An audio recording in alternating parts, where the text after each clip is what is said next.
Hello friend, तो फिर स्वागत है आपका एक बार हमारे यूट्यूब चैनल मास्टरमाइंड बीपीएस में। तो चलिए, बातें तो होती रहेंगी। जैसे कि संविधान का आज का टॉपिक आपको हेडिंग दिख रहा होगा हमारा, यह राज्य के नीति निर्देशक तत्व यानी direct principle state of policy, यानी इसको बोल सकते हैं हम डीएसपी, शॉर्टकट में हम ये हो आपका डी, हाँ, डीपीएसपी, ठीक है दोस्तों। तो चलिए, सबसे पहले शुरुआत करते हैं हम इसकी। और यहाँ पर मैं बता दूं, जो डीपीएसपी है यानी राज्य के नीति निर्देशक तत्व, इसका उल्लेख संविधान के किस भाग में है, यानी इसका उल्लेख है संविधान के भाग 4 में, ठीक है, भाग 4 में इसका उल्लेख है। और हम बात करें कि राज्य के नीति निर्देशक तत्वों की संबंधित अनुच्छेदों की, तो अनुच्छेद, इसका जो उल्लेख है वो अनुच्छेद 36 से 51 तक है। कहाँ तक है? अनुच्छेद 36 से 51 तक इसका उल्लेख है। और अगर हम बात करें कि राज्य के नीति निर्देशक तत्व जो हैं ये लिए कहाँ से गए हैं, यानी इसको लिया गया है, कहाँ से लिया गया है? आयरलैंड के संविधान से, आयरलैंड के संविधान से, ठीक है दोस्तों। राज्य के नीति निर्देशक तत्व जो भारतीय संविधान में जोड़े गए हैं वो आयरलैंड के संविधान से जोड़े गए हैं। उसके बाद हम बात करते हैं कि भाग 4 है क्या, संविधान का भाग 4 जो है वो भाग 4 है क्या। भाग 4 जो है वो सामाजिक व आर्थिक न्याय का प्रतीक है, यानी सामाजिक व आर्थिक न्याय का प्रतीक है, सामाजिक व आर्थिक न्याय का प्रतीक है। और वो प्रतीक क्या है? भाग 4, यानी जिसको हम बोल सकते हैं डीपीएसपी, ठीक है दोस्तों, direct principle state of the policy, DPSP. अब यहाँ से हम बात करते हैं कि भाई ये जो सामाजिक व आर्थिक न्याय का प्रतीक क्यों है? क्योंकि भेदभाव व विषमता को समाप्त करता है, यानी राज्य के नीति निर्देशक तत्व जो है वो समाप्त करता है किसको? भेदभाव को,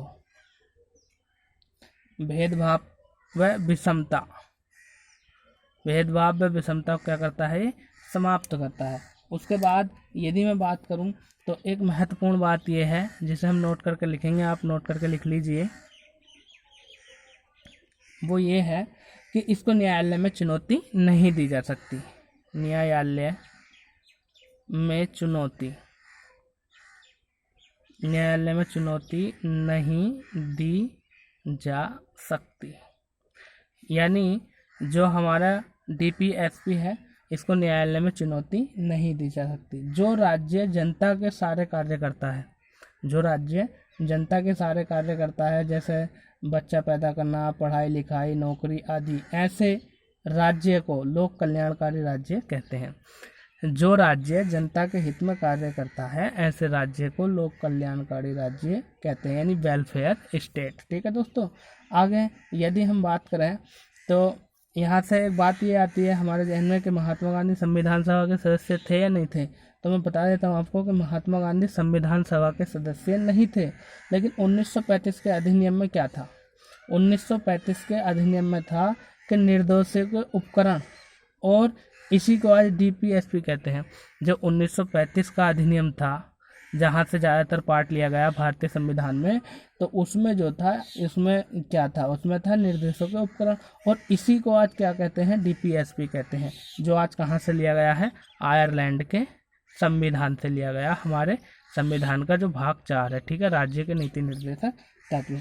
उसके बाद अभी हमने जिक्र करा कि आर्टिकल 36 से लेकर 51 तक इसका वर्णन है। अब हम बात करेंगे कि आर्टिकल 36 है क्या, आर्टिकल 36 में क्या दे रखा है राज्य के नीति निर्देशक तत्वों के बारे में। तो देखिए यहाँ से, इसमें ये आर्टिकल 36 जो है ये राज्य शब्द को परिभाषित करता है, राज्य शब्द को परिभाषित करता है। आपसे सीधा पूछ लिया जाएगा कि भारतीय संविधान का वह कौन सा अनुच्छेद है, वो कौन सा आर्टिकल है जो राज्य शब्द को परिभाषित करता है, तो वो आर्टिकल है आपका 36, ठीक है। और यदि हम बात करें तो एक और आर्टिकल है जो राज्य शब्द को परिभाषित करता है, वो आर्टिकल कौन सा है? 12th, यानी 12। आर्टिकल 12 भी राज्य शब्द को परिभाषा करता है। ठीक है, अब यहाँ पर यदि हम बात करें आर्टिकल 37 की, यानी आर्टिकल 37 की, तो आर्टिकल 37 क्या है? आर्टिकल 37 में दो बातें दी हुई हैं। वो दो बातें कौन कौन सी हैं? नंबर 1, पहली बात जो है वो ये है कि राज्य के नीति निर्देशक तत्व, ठीक है, राज्य के नीति निर्देशक तत्व जो है वो अनफेरेबल यानी बेजान नहीं है। ये तत्व बेजान नहीं है। बेजान या कह सकते हैं कि कमज़ोर नहीं है, पहली बात ये है। और दूसरी बात ये है कि राज्य जब भी नीतियाँ बनाएगा इन तत्वों को ध्यान में रखा जाएगा। दूसरी बात क्या है कि राज्य जिन तत्वों को लेकर जो भी नीतियाँ बनाएगा लोक कल्याण के लिए, उन तत्वों को ध्यान में रखा जाएगा, यानी तत्वों को ध्यान में रखा जाएगा। ठीक है, दूसरी बात। अब यदि हम बात करें तो दोस्तों आपने पढ़ा होगा एक भारतीय संविधान का आर्टिकल जिसका नाम है आर्टिकल 13। आर्टिकल 13 की हम बात करें तो आर्टिकल 13 क्या था? आर्टिकल 13 जो था, आर्टिकल 13 वह आर्टिकल था जो न्यायपालिका को इस बात की पावर देता था, न्यायपालिका को इस बात की पावर देता था, किस बात की पावर देता था कि न्यायपालिका को इस बात की पावर देता कि वह किसी भी विधि की समीक्षा संविधान के अनुसार कर सके, किसी भी विधि की समीक्षा संविधान के अनुसार कर सके। और वही चीज़ ये है क्या कि तत्वों को ध्यान में रखा जाएगा, यानी जिससे संविधान का उल्लंघन न हो। तो आर्टिकल 37 जाना। चलिए अब जानते हैं आर्टिकल 38 के बारे में।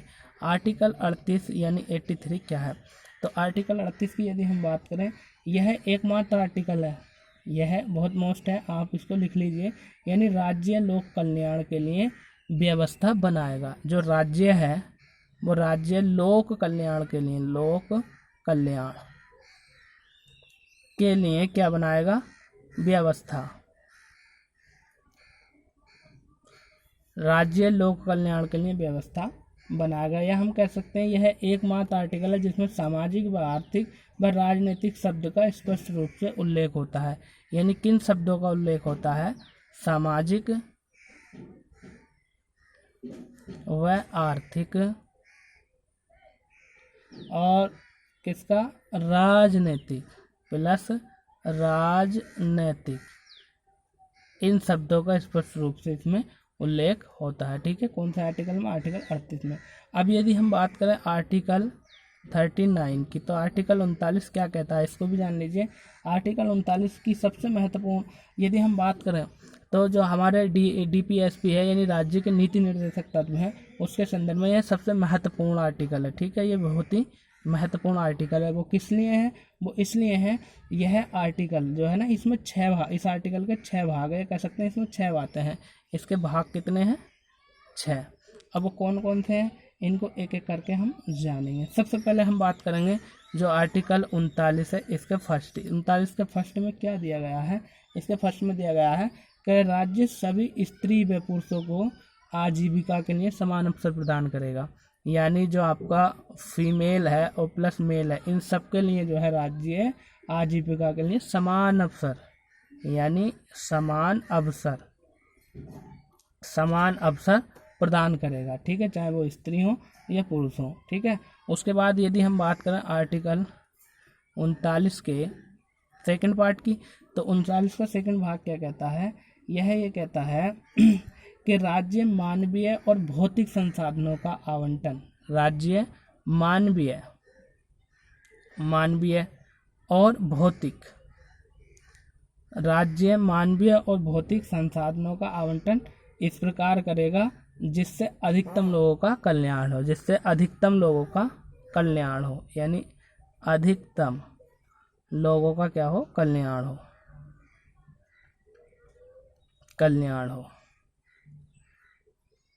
ठीक है दोस्तों, अब इसके बाद बात करते हैं हम कि आर्टिकल 39 का जो थर्ड पार्ट है, यानी आर्टिकल 39 का जो थर्ड भाग है, उसमें क्या दिया गया है?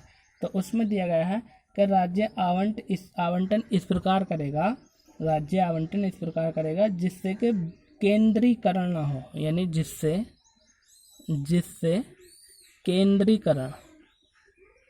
केंद्रीकरण ना हो। और यदि हम बात करें इसके भाग फोर्थ की, तो भाग फोर्थ में क्या दे रखा है, समान कार्य के लिए समान वेतन, यानी समान कार्य के लिए समान वेतन, चाहे वो स्त्री हो या पुरुष हो, वो किसी भी जाति का हो, किसी भी धर्म का हो, जब कार्य एक है तो वेतन भी एक ही होगा, यानी समान कार्य के लिए समान वेतन, मतलब कोई भी भेदभाव वेतन के क्षेत्र में नहीं किया जाएगा। उसके बाद यदि हम बात करें इसके भाग 5 की, तो आर्टिकल 39 का 5 जो है वो क्या कहता है, इसमें राज्य स्त्री और पुरुषों को ऐसे कार्य नहीं करने देगा जिससे उनके स्वास्थ्य व आयु के विरुद्ध हो, यानी राज्य है चाहे वो फीमेल हो चाहे वो मेल हो, यानी स्त्री हो या पुरुष हो, राज्य उनको ऐसे कार्य नहीं करने देगा स्त्री व पुरुषों को जो उनके स्वास्थ्य और व उनकी आयु के विरुद्ध हो, यानी स्वास्थ्य प्लस आयु, स्वास्थ्य व आयु के क्या हो, विरुद्ध हो। ठीक है दोस्तों। उसके बाद जो इसका छठा भाग है, यानी आर्टिकल 39 का 6, यानी छठा पार्ट वो क्या है, राज्य बच्चों को ऐसा वातावरण देगा, राज्य बच्चों को ऐसा वातावरण देगा, वातावरण उपलब्ध कराएगा जिससे कि वे अपने व्यक्तित्व का विकास कर सके, या हम कह सकते हैं बच्चों का शोषण ना हो, बच्चों का शोषण न हो। ठीक है, यानी बच्चों को ऐसा वातावरण देगा जिससे बच्चों का विकास हो, व्यक्तित्व का उनके। अब बात करते हैं हम आर्टिकल 40 की। तो आर्टिकल 40 की यदि हम बात करें, बहुत ही मोस्ट है और सभी लोग इसको जानते भी हैं। आर्टिकल 40 क्या है, इसमें जो है ग्राम पंचायत का वर्णन है। किसका वर्णन है, वर्णन ग्राम पंचायत का, ग्राम पंचायत का वर्णन है आर्टिकल 40 में। आर्टिकल 40 की यदि हम बात करें, तो राज्य ग्राम पंचायत का गठन करेगा, इसमें दिया है राज्य ग्राम पंचायत का गठन करेगा। कौन करेगा, राज्य ग्राम पंचायत का गठन करेगा। और यदि हम बात करें तो ये अवधारणा किसकी थी, ये अवधारणा जो थी वो महात्मा गांधी की थी। ठीक है, ये अवधारणा किसकी थी, महात्मा गांधी की अवधारणा थी कि राज्य ग्राम पंचायत का गठन करेगा और गांव को स्वतंत्र रखने के लिए नाम दिया जाएगा जिसका नाम होगा ग्राम स्वराज। ये महात्मा गांधी का कॉन्सेप्ट था जिसका नाम होगा ग्राम स्वराज, यानी गांव का अपना शासन। ठीक है दोस्तों। उसके बाद हम बात करते हैं, आगे लेकर चलते हैं आपको क्या, आर्टिकल 41 की तरफ। आर्टिकल 41 क्या कहता है, आर्टिकल 41 ये कहता है, आर्टिकल 41 क्या कहता है, राज्य सभी को काम, शिक्षा व लोक सहायता देगा। राज्य सभी क्या देगा, काम प्लस शिक्षा और प्लस लोक सहायता, यानी जो भी राज्य भारत के अंदर आज जितने भी राज्य हैं, तो राज्य सभी को काम देगा, शिक्षा देगा और लोक सहायता देगा। लोक सहायता की यदि हम बात करें, तो जो निःशक्त हैं, लोक सहायता का मतलब जो निःशक्त हैं, जैसे विकलांग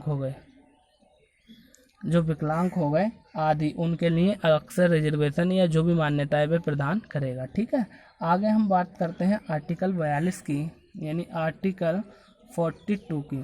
तो आर्टिकल 42 क्या कहता है, आर्टिकल 42 ये कहता है कि राज्य मानवोचित दशा, क्या, मानवोचित दशा, राज्य मानवोचित दशा तथा प्रसूति सहायता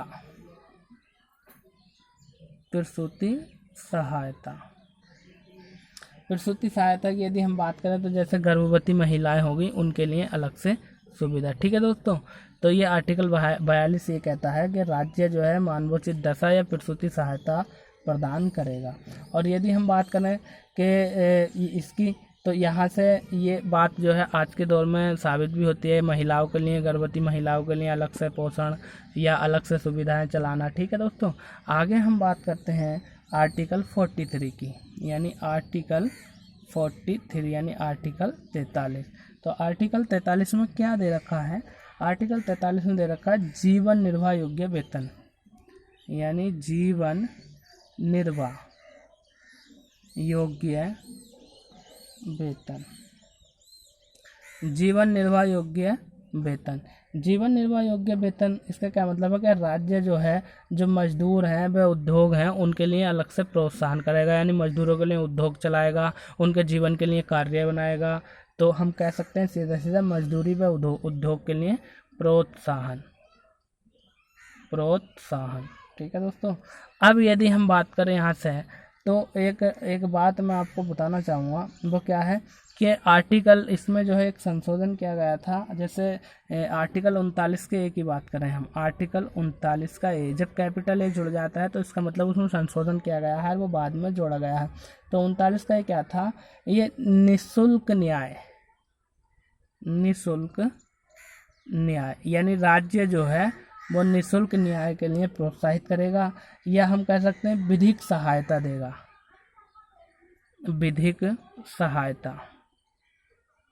विधिक सहायता प्रदान करेगा, किसको, सभी को विधिक सहायता प्रदान करेगा। ठीक है। और आगे हम बात करते हैं आर्टिकल 43 के ए में भी एक कॉन्सेप्ट जोड़ा गया, यानी आर्टिकल 43 के ए में क्या है, इसमें सीधा सीधा कहा गया कि कर्मचारियों का चुनाव या कार्मिकों की मार्गदर्शिता। ठीक है, कर्मचारियों का चुनाव या कार्मिकों की मार्गदर्शिता है, मार्गदर्शिता।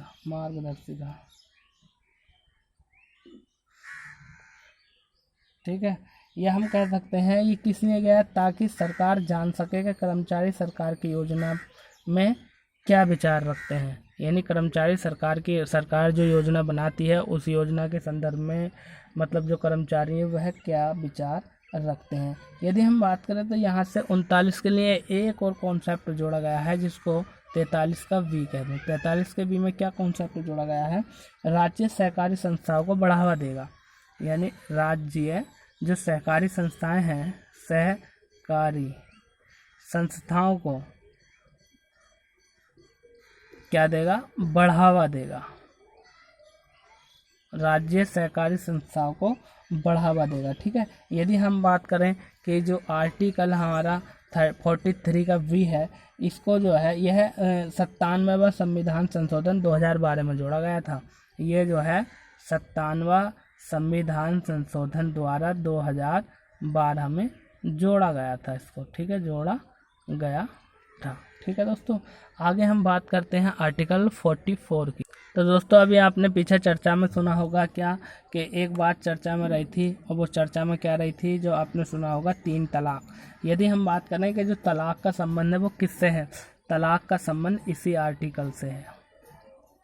जो तलाक है, जो 3 तलाक हम कह देते हैं, तो तलाक का संबंध इसी आर्टिकल से है। या हम कह सकते हैं नागरिकों के लिए समान सिविल संहिता भी लागू ये ही करेगा, यानी आर्टिकल 44 में क्या दे रखा है, नागरिकों के लिए समान सिविल संहिता,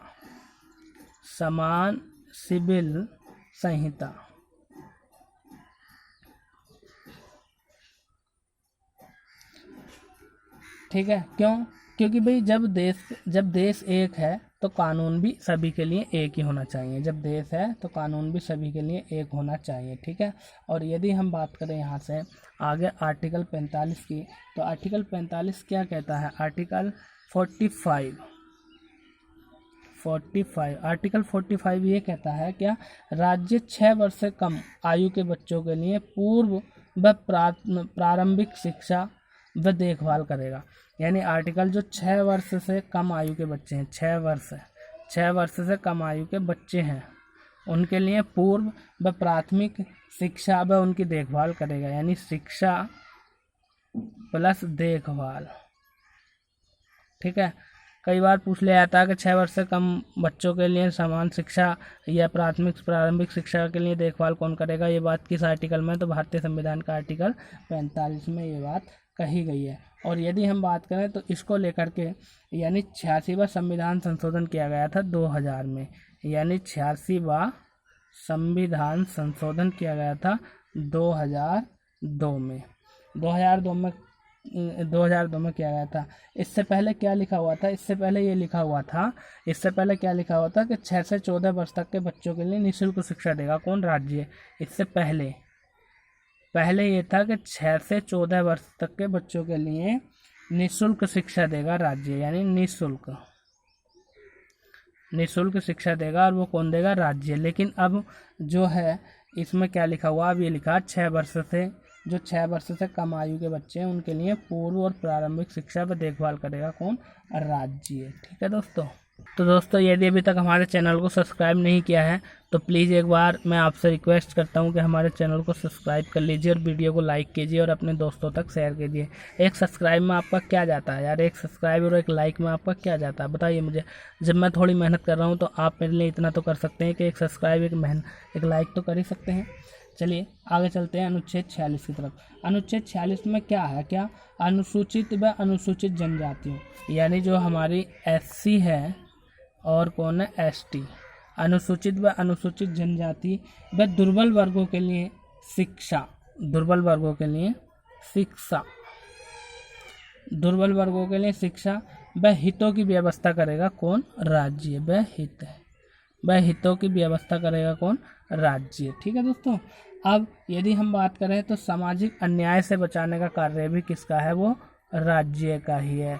तो कई बार प्रश्न उठा और पूछा है कि सामाजिक अन्याय से बचाने के लिए किस आर्टिकल में वर्णन किया गया है? तो वो आर्टिकल है आपका 46, यानी अन्याय। ठीक है दोस्तों। आगे हम बात करते हैं आर्टिकल 47 की। ठीक है। आर्टिकल 47 में क्या दे रखा है? इसमें जो है ना कर्तव्यों का उल्लेख है, यानी राज्य के कर्तव्यों का उल्लेख है। क्या उल्लेख है राज्य के कर्तव्यों का? और यदि हम बात करें तो इसमें सीधे सीधे उल्लेख नंबर 1, यानी पहला उल्लेख क्या दिया गया है इसमें कि जीवन स्तर में सुधार करेगा राज्य, यानी जीवन स्तर में सुधार करेगा राज्य। और उनके लिए अच्छे पोषाहार, यानी पोषाहार। और तीसरी बात क्या है? तीसरी बात ये कही गई है कि उनके स्वास्थ्य में सुधार करेगा, स्वास्थ्य में सुधार, यानी राज्य जो लोक कल्याणकारी योजनाओं का गठन करेगा, या राज्य क्या करेगा? अपनी जनता के जीवन में सुधार करेगा, उनके लिए पोषाहार युक्त भोजन और उनके स्वास्थ्य में सुधार करेगा। या हम कह सकते हैं कि एक और बात इसी में लिखी गई है, जो लिखी गई है ये नंबर 1 में आ जाता है। नंबर 2 में क्या आ जाता है कि जितने भी मादक पदार्थ हैं, जैसे नशीले पदार्थ हो गए, शराब आदि हो गए, जितने भी मादक पदार्थ हैं उन पर रोक लगाएगा कौन? लगाएगा राज्य, यानी मादक पदार्थ। तो दूसरी बात ये लिखी है कि राज्य जितने भी मादक पदार्थ हैं उन पर, यानी नशीले पदार्थों पर रोक लगाएगा। उसके बाद हम बात करते हैं आर्टिकल 48 की। ठीक है। आर्टिकल 48 की यदि हम बात करें तो इसमें भी 2 बातों का वर्णन है। जैसे पहली बात क्या है? पहली बात यह है कि कृषि व पशुपालन का संगठन करेगा कौन? राज्य, यानी कृषि प्लस पशुपालन, इसका संगठन करेगा राज्य, व कृषि पशुपालन का संगठन करेगा। और यदि हम बात करें तो कृषि के लिए नई तकनीकियां बनाएगा। ठीक है। कृषि के लिए नई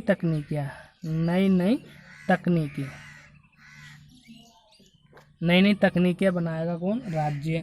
और यदि हम बात करें तो जैसे नंबर 2 में क्या है? इसके 48 के 2 में लिखा है क्या? पशुओं के निषेध, यानी जैसे गाय के वध पर रोक, गाय के वध पर रोक है। जैसे जो गाय होती है, जिसे भारत में गौ माता कहा जाता है, उसके वध पर रोक लगाएगा, यानी कौन लगाएगा? राज्य, उसकी हत्या नहीं करने देगा। उसके बाद यदि हम बात करें तो यहाँ पर एक और कॉन्सेप्ट जोड़ा गया, वो आर्टिकल 48 के ए नाम से, और वो क्या था? वो ये था कि राज्य पर्यावरण का संरक्षण करेगा। राज्य पर्यावरण का संरक्षण करे, राज्य पर्यावरण का संरक्षण करेगा। या हम कह सकते हैं पर्यावरण के संरक्षण में कि वन व वन्य जीवों की रक्षा करेगा कौन? राज्य। वन प्लस वन्य जीव, वन व वन्य जीवों की रक्षा करेगा। ठीक है। और यदि हम बात करें कि आर्टिकल 48 का ए ये जो जोड़ा गया है, कब जोड़ा गया? ये 42वें संविधान संशोधन द्वारा जोड़ा गया, यानी 42वें संविधान संशोधन द्वारा जोड़ा गया, जो कि काफ़ी विवादित रहा था। और यदि हम बात करें ए का मतलब क्या है? ए का मतलब है जो कि बाद में जोड़ा गया। ठीक है दोस्तों, आगे हम बात करते हैं आर्टिकल 49 की। और आर्टिकल 49 क्या है?